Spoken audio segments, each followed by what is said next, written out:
to finish just by saying some of the particular challenges that I see that we face at the moment. I think we've done quite a bit of work. We've a long way to go. So let me start by saying a few things about what we think the impact is on family members. Probably don't want to read all that, but one of the interesting things is just what is this like? Is it like anything else? And it turns out, Marie, I think you used the word tornado those times. So is it actually something like a natural disaster? Is it like a tornado hitting the families? And so are family members in a way rather similar to people who just experienced a tsunami or a tornado or something, or an earthquake or something like that? Is it like Alzheimer's disease? Is it like coping with Alzheimer's disease? Well, in some ways it probably is, in other ways not. Is it like extreme poverty? Is it like being in a war zone?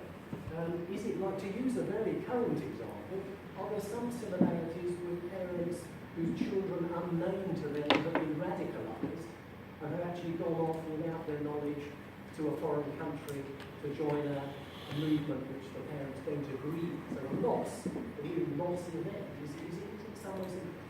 Our conclusion is that it's like all of those things, but actually it's unique. There's nothing quite like it being a family member where there's addiction in the family. And it's got some of all those things. It has the quality of a very severe stress, but affects all sorts of aspects of family life. It may affect finances very extremely for various reasons. It certainly affects relationships. That's the big relationships tend to go wrong, communication tends to go wrong. It can affect the family's social life. So it's a multiple set of stressors which affect all aspects, or can affect all aspects of family life. But there are other things that are unique about it. One of the things that I think is particularly interesting and important is that if you're a family member, you don't know whose fault it is. Something's going seriously wrong in the family, and you don't know whose fault it is. It looks as if it's your relative's fault. It looks as if your relative is behaving in a seriously bad way, or a selfish way, a way that doesn't appear to be taking account of the needs, your needs and the needs of your family. But then it's an illness, isn't it an illness? And if it's an illness, you don't blame people for being ill. And yet, this person sometimes seems to lie to you. Sometimes they steal with you.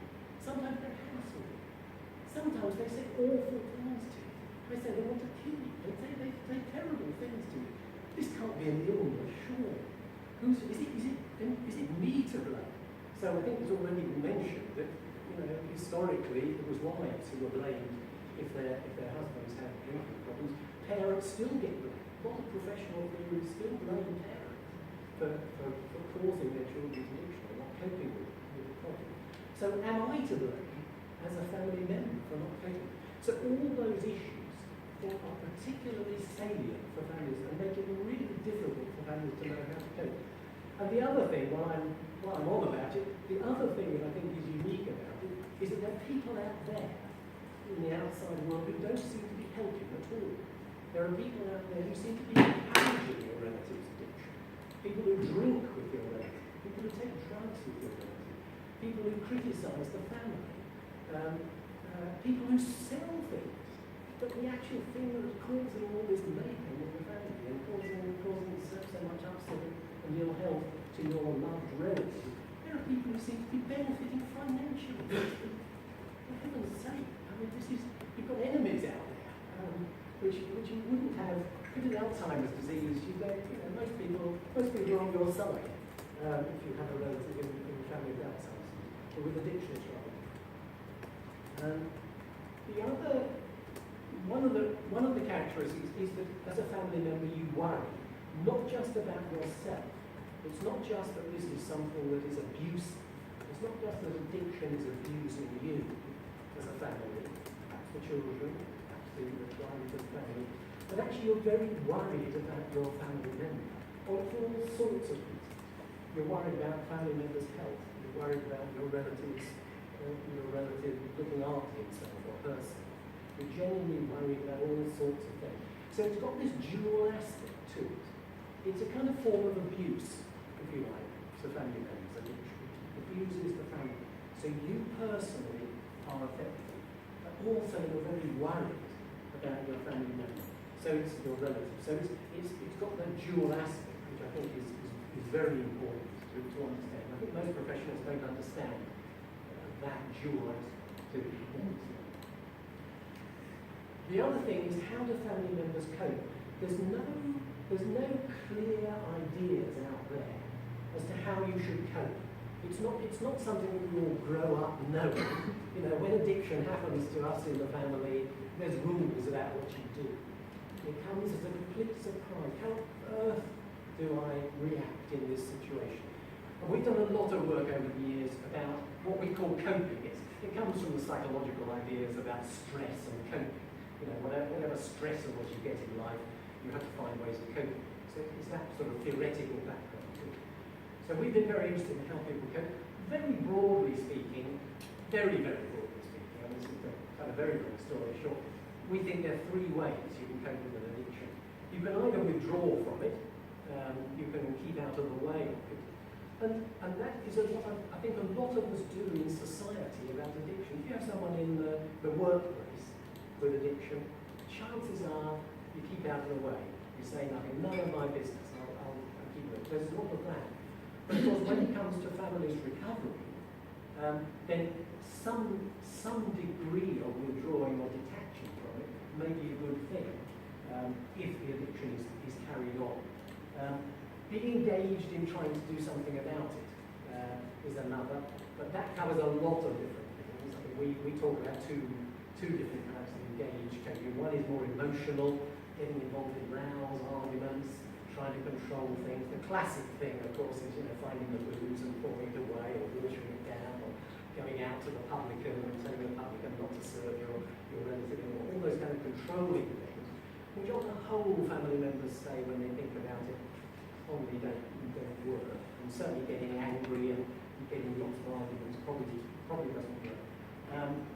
But there's also a form of engaged coping which is much more supportive, much more assertive, making clear to your relative what it's doing to the family, drawing barriers and boundaries around areas of family life which you want. But anyway, we cut a very long story short. But the dilemmas that people have about how to cope.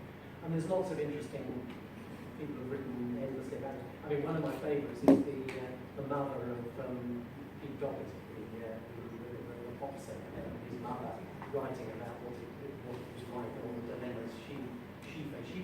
She was like a lot of mothers, very engaged. She used to go off to find out where Pete was playing, where his latest gig was, and to really try and have a few words with him after the gig to see if he was looking after himself, to see if he needed something, to see if she could give him some advice. So she ran around the country, really, following him around. People said, you shouldn't do this, you should try and detach it. These are some of the dilemmas. Some of the dilemmas are very particular, and this is just one that someone said to us. This was a father of a daughter who was using drugs. So just have a look at that for a moment. It's really the issue of whether you give people money when you know the money is going to be, or you suspect the money is going to be spent on drugs, or the relative needs money because she has spent money on drugs. So this father was really in this absolute dilemma. Here's his daughter, got a drug problem, she's got a new job. He wants to support her in the job, she hasn't got the right pair of shoes. Why hasn't she got any money? She hasn't got any money because she's spent it on drugs. He feels in a bind about that. He feels blackmailed about this. What should he do? So one of the things he does is he pays her electricity bill because he knows the electricity bill he pays is not going to her. But my point is, whatever the rights and wrongs of it, this is a dilemma. And this is the kind of dilemma that family members face. Getting social support. Family members often feel very isolated and lonely. And one of the things we do is we get we get people to draw us a spider diagram with themselves. In this case, this is a mother of someone with a drug problem. She's in the middle of the spider diagram. Well, we get her to think of all the people who might be supported. All the people who've been supported in the past, and people who've not been supported. And this is just one. We've tidied it up. It's a neatened up spider diagram. We put pluses and minuses. Pluses beside the people who she was finding were quite supportive, and negatives about the people who she wasn't finding supportive. So you can see that this is kind of families, and you can see she's not getting a lot of support from her husband, perhaps because they don't agree about how to cope with their daughter's problem, which is, of course, very, very common occurrence in the family, where people disagree about it. Didn't find her mother-in-law very helpful. Sister's more helpful.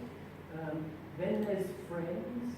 She met a friend in the casualty department when she was there with her daughter, who shared the fact that she also had an addiction problem in the family. So that was very supportive and very helpful. She didn't feel so alone.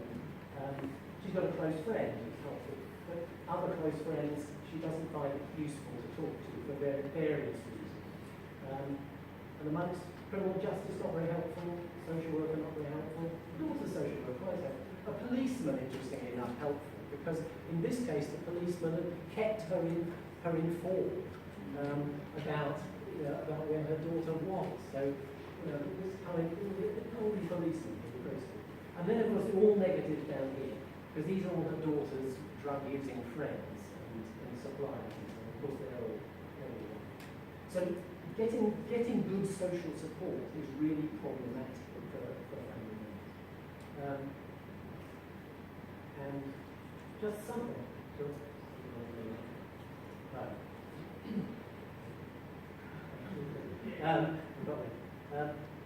Some of the forms of coping are things that everybody finds helpful if you're under stress. Emotional support, good information, practical material. But a couple of the things that are particularly useful for families where there's addiction in the family is to have people who back up your way of coping. So if you decided that you're going to be now reasonably firm about it, you're not going to give money when asked, difficult decision, but you decide you're not going to give money, it's then very helpful if other people back you up on that, and other people don't do something different. And the other thing is that people in our experience find it very helpful if people they're talking to are on the side of everybody concerned. They don't take sides. So one of the things that family members don't like, on the whole, is if somebody says, I'm on your side, as if somehow it's a battle between the affected family member and the person with addiction problem.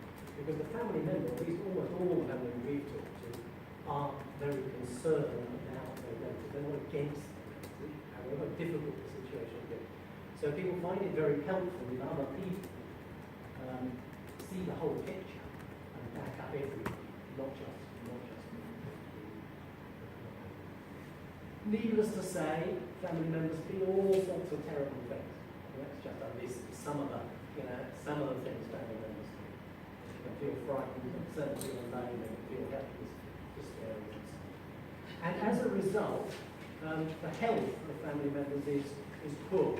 And we know that family members are at risk of anxiety and depression, they're at risk of the usual range of physical forms of ill health that people have, dizziness, headaches, irritability, waking up in the middle of the night when you're going to sleep, all those kind of things. And this is just a particular measure we use of common symptoms, physical and psychological symptoms. And this is a fancy slide. I did not get any fancy slides. My colleague Alex did this. I think I could find my way around the slide. Yeah.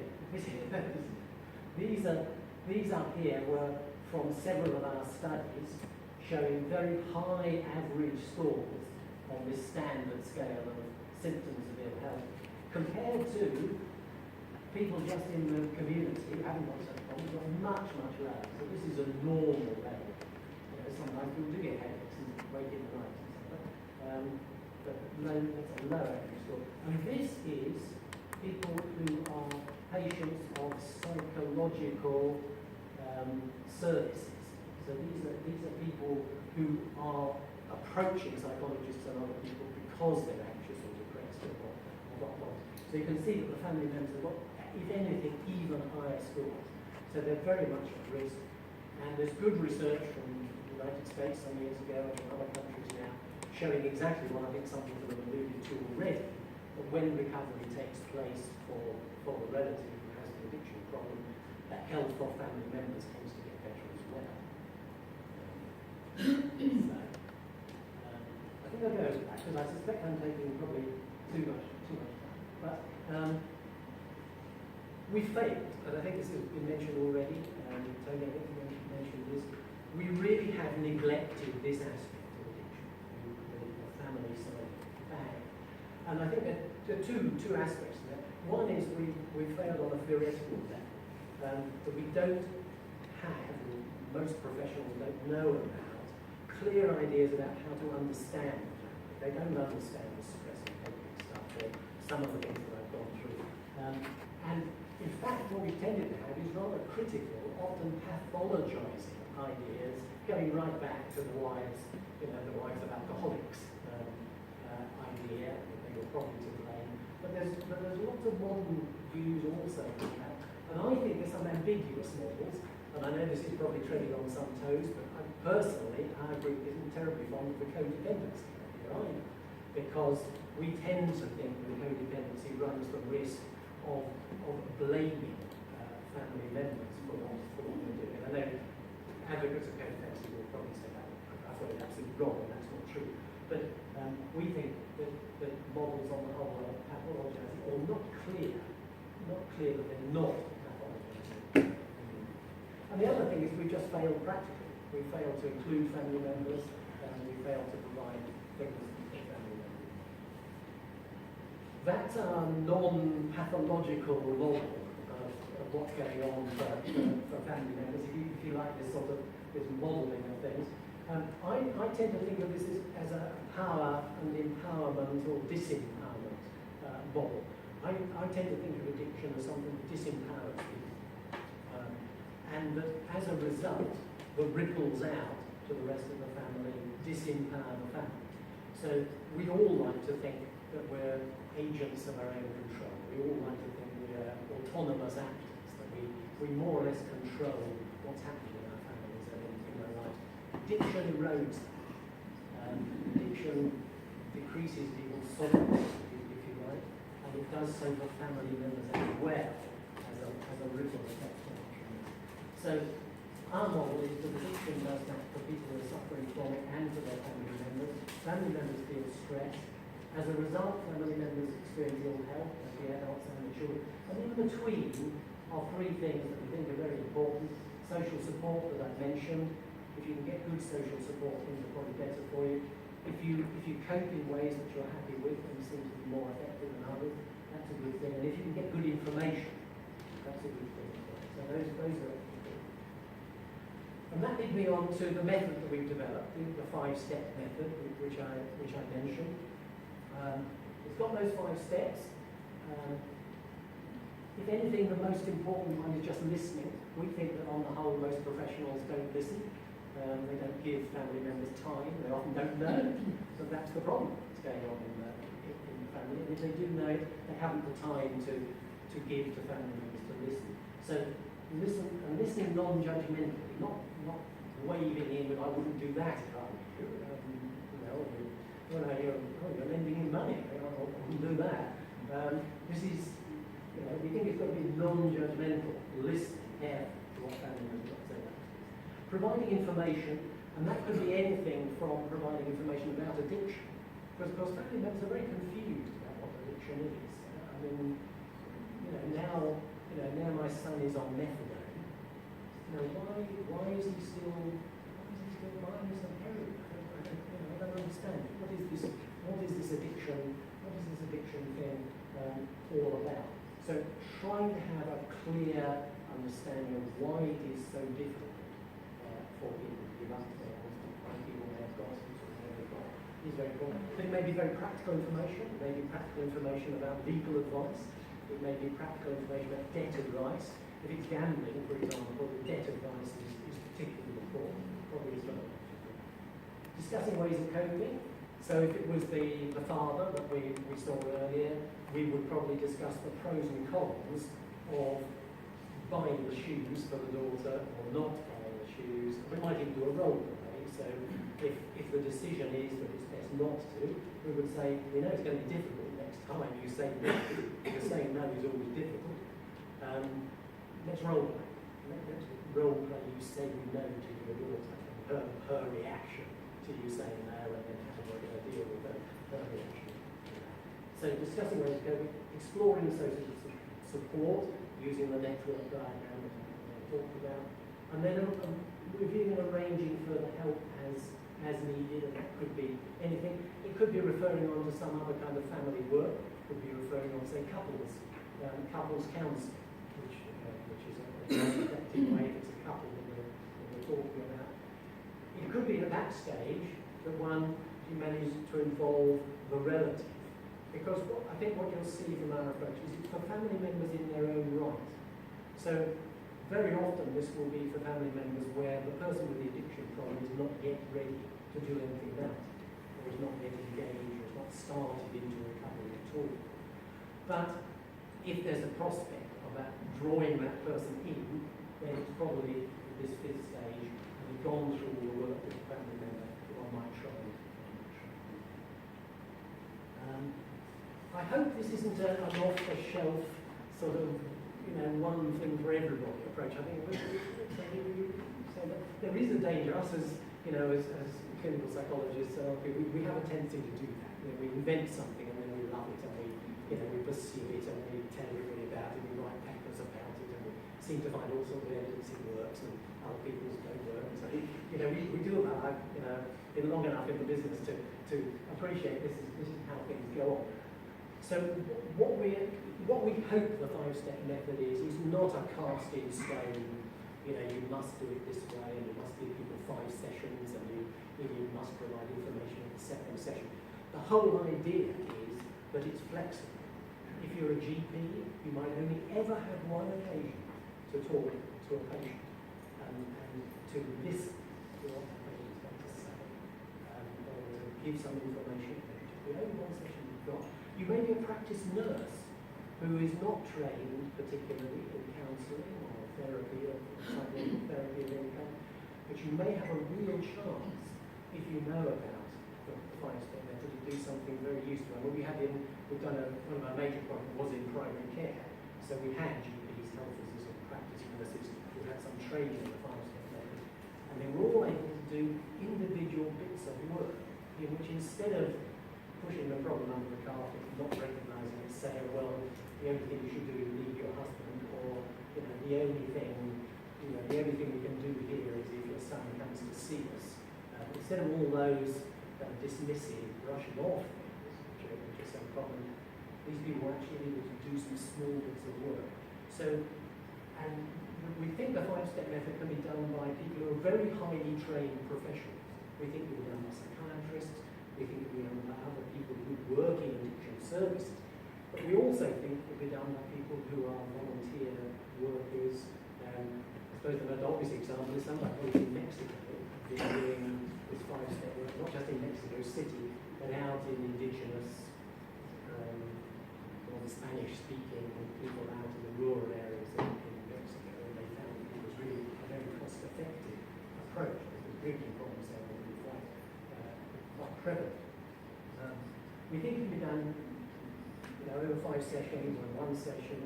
We have a self-help manual book that people can go through and look, and we think that's probably just as effective with a bit of helpful support in the process of doing. So it's not meant to be just a set in stone. We think it's a flexible approach that lots of different people can do.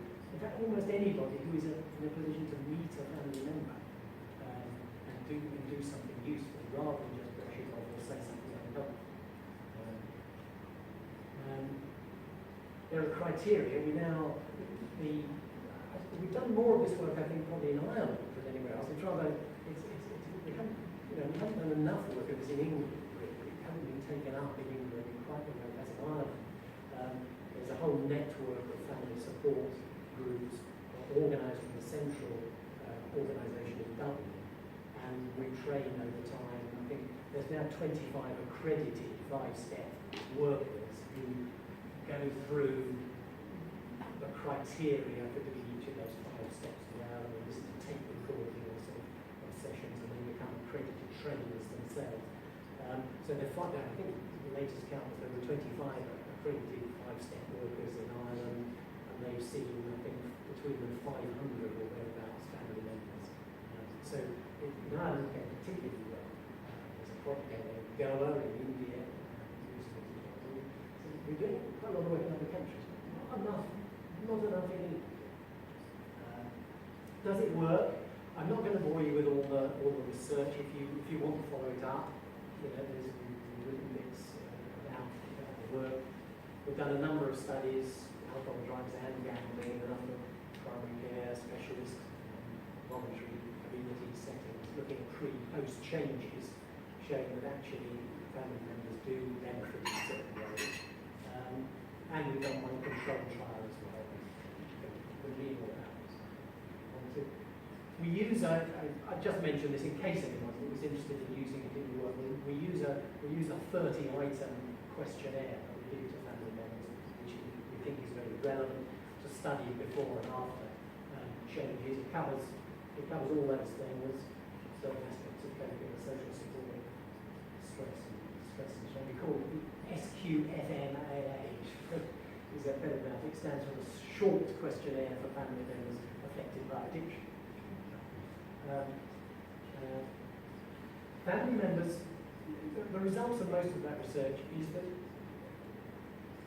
experiencing this 5-step approach, family members tend to reduce certain kinds of coping. What does that mean? I've had 30 minutes. Oh, thank you. Three, yes.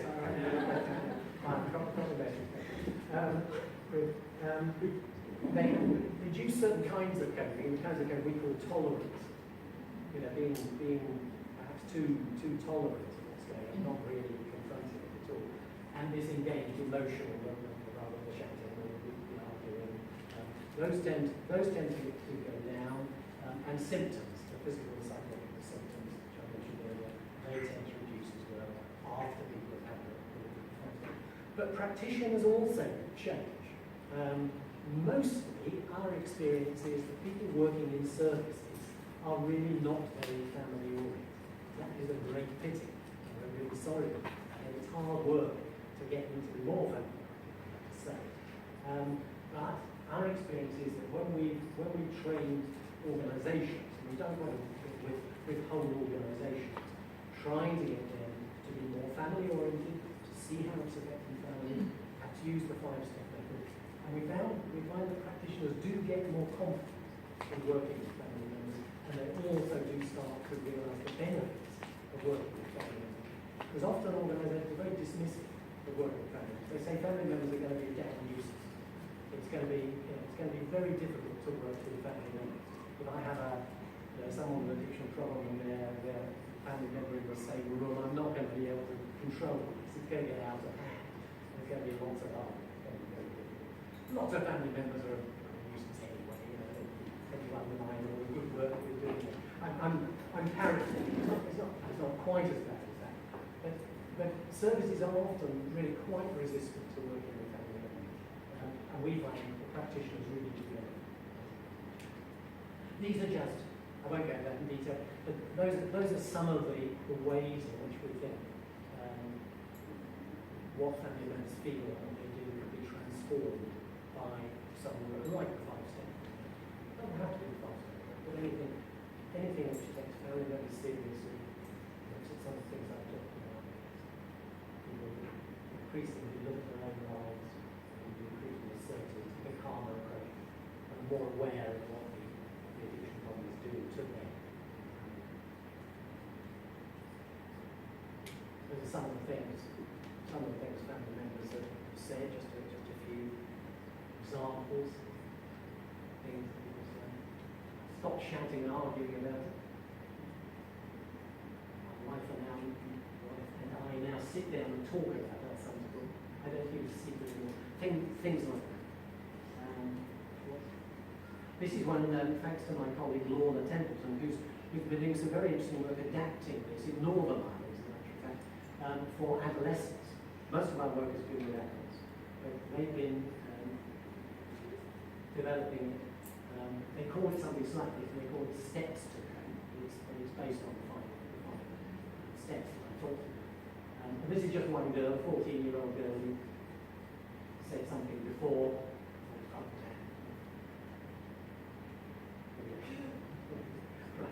This is what she said before, and very little to talk about things. Not thinking that hard to trust me. Afterwards she finds she can talk to me much more. Not avoid me.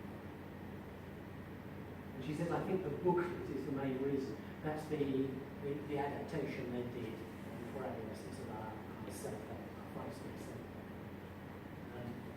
Right, okay, I just want to finish, as I said I would, with, by talking about what I see as two challenges now. I think we've done a lot of work, and we've written a lot of stuff, and I think we and other people have made quite a bit of progress.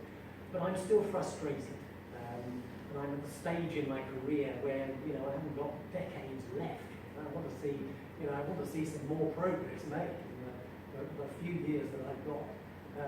And there are two things that I'm particularly frustrated about. One is that I don't think we're reaching enough family members. I mean, if there's 1 million family members at least in the United Kingdom who are experiencing these sort of things, we're reaching a tiny number. How will we do that? That's the first thing. And then how to help family members campaign. So reaching affected family members. Should we be doing this by working through agencies? And I think I've already mentioned some of the frustrations of doing that. We've worked really hard with agencies, organisations that are going to be more family-oriented. And it's not easy. And you can change things a bit, but it's very difficult to make an organisation that is already not very family-oriented to convert it and become family-oriented. It's really quite difficult.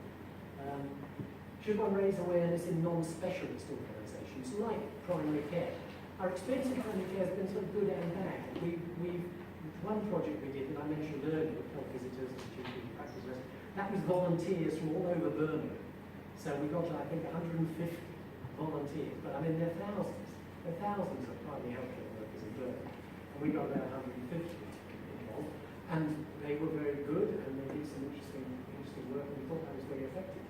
But when we tried to go into whole practices, and say, right, we want everybody in this practice, every GP in this practice, every health visitor in this practice, every practice nurse to be doing the things we're talking about. We found that was really very, very difficult and almost impossible to get a whole practice to take this work on board. So I think it's very difficult. Should we be using methods, e-health? Everyone's talking about e-health. Should we have an app? Should we have an app for family members that you just turn on your, how do I cope? How do I cope with my relative addiction app? Would that be a good one? Reaching people in outlying areas, reaching family members at an earlier stage. If we did try and reach family members at a much earlier stage, what would we tell them? Is there advice that you could give family members at an early stage? So I think my son is running into problems. He's 18. What can I do at the early stage, not at the late stage? Because most of the family members we meet that have been involved in our research are probably at a much later stage. So how does one do? Are those some of the things that one might say? Don't ignore it. Confront the person about it if you feel safe to do so. Don't use emotional engagement. Be assertive if you feel you can. Talk to other people. Get professionals involved if you think you can. The big message is don't ignore it. But is that right? I mean, we honestly don't know. We know the 5-step method works with people in a much lower state. Would that work if you tried to say that? So that people would just get people into trouble. If people start to tell their relatives, that they're messing up the family already, and they're in danger and they shouldn't be taking drugs. So will that put people in danger? Will it do any good at all? No. So these are questions. These are questions. Are those the family members? And then finally, just to finish up with, I believe very strongly that family members are a voiceless group. Their voices are not heard. And if there are 1 million in the UK, then they could be a very, very effective constituency for putting pressure on politicians, putting pressure on local services, putting pressure on the health sector to do things better. But they're not. At the moment, they're, where are they? Where are they? Who are they? They're neglected. They're often blamed for what's going on. They feel ashamed of what's going on, and that they can't do anything. They have no name. That's one that rather interests me. And there have been attempts to call family members carers. And of course, the whole idea of calling them carers is to see if that can link in with the carer agenda. It would give people certain rights to local authorities, social services assessments. It might even give them rights to some grants and so on. I personally don't think carer is the right word. It might sometimes be the right word, but I don't think most family members experiencing the things I've talked about are actually the role of care. I don't think that's the right twist. But we don't have a collective, and that doesn't happen. And I think family members could campaign for a whole lot of things. I think they could be campaigning for better addiction services. I think they could be campaigning for more involvement of family members. I think they could be campaigning sometimes against things that are going on in the local authority. I mentioned earlier one of the things that I'm particularly into gambling. Family members could have a strong voice in campaigning against some of the things that are going on in gambling. And I know family members do feel very strongly about the advertising of gambling. There's on television, there's sports sponsorship of advertising, which is increasing. And some of the forms of gambling that are available, for example, betting terminals in betting shops, if you know that, these things are very, very controversial. And I think family members could be campaigning at government level for better services and for better. So that's it. Those are some of the campaigning groups around the world that I know about. I think probably Voices and Faces is partly a family member, because we have lots of family members involved. There'll be family members in the walk tomorrow, I think. So to some extent, Faces and Voices ought to be up there. Because I didn't know enough about it before. Mothers Against Drunk Driving is a big national campaign in the USA on the death list. So I think I probably said quite enough. I probably got over my time. If you want to follow things up, those are some of the things that we've written in the last little while. So let me know if you don't have time to write it down. If you want to, any chance. We've now got a network. We have an international network. I mentioned some of our international collaborators earlier. We have an international network, which we call Addiction in the Family International Network. Those are some of the countries that are involved. And it's called AFIDNet for short. And that's our website. So thank you very much for listening to me. Sorry to go over time. It could have been much worse. I could have gone on all day. So this is not too bad.